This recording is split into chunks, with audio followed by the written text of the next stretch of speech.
Hello நண்பா, இன்னைக்கு நம்ம இந்த வீடியோவில் எதை பற்றி பேச போகிறோம் அப்படின்னு பார்த்தீங்கன்னா, நம்ம லோகேஷ் கனகராஜ் சார் வந்து சமீபத்தில் ஒரு இன்டர்வியூ ஒன்று கொடுத்துருக்காரு. அண்ட் அந்த இன்டர்வியூவில் பார்த்தீங்கன்னா கூலி முடிச்சுட்டு நெக்ஸ்ட்டு கைதி 2 பண்ண போகிறதா சொல்லியிருந்தாரு.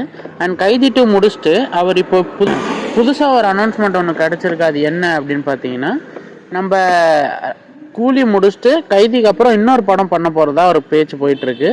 ஸோ அது என்னன்னு தெரிஞ்சுக்க இந்த வீடியோவை கடைசி வரைக்கும் பாருங்கள். அண்ட் வாங்க வீடியோக்குள்ளே போகலாம். நம்ம லோகேஷ் கனகராஜ் பார்த்தீங்கன்னா ரஜினி சாரை வச்சு தடவையாக கூலி அப்படின்ற ஒரு படம் எடுக்க போகிறாரு. அண்ட் இந்த படம் ரஜினி சாருக்கு பர்ஃபெக்டான ஒரு கேங்ஸ்டர் படமாக இருக்கும் அப்படின்னு சொல்லியிருக்காரு. அண்ட் இந்த படம் முடிச்சுட்டு கண்டிப்பாக நெக்ஸ்ட்டு கைதி 2 தான் பண்ண போகிறேன் அப்படின்னு சொல்லிட்டாரு.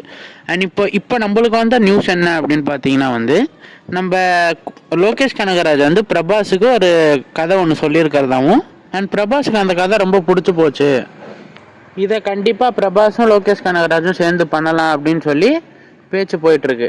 இப்போ என்ன நியூஸ் அப்படின்னா, ஒன்று கூலி முடிச்சுட்டு கைதி 2க்கு அடுத்து அவர் பிரபாஸை வச்சு படம் பண்ணுவாரா, இல்லை கைதி 2 ரோலெக்ஸு விக்ரம் 2 எல்சிஓவை கம்ப்ளீட் பண்ணிட்டு அதுக்கப்புறம் பிரபாஸுக்கு ஸ்டாண்டர்ட் ஃபிலிம் பண்ணுவாரா அப்படின்றத உங்களுக்கு நெக்ஸ்ட் அப்டேட்ஸில் நான் சொல்கிறேன். இந்த வீடியோ பற்றி உங்களுடைய ஒப்பீனியன் என்ன அப்படின்றத மறக்காமல் கமெண்ட்ஸில் சொல்கிறேங்க.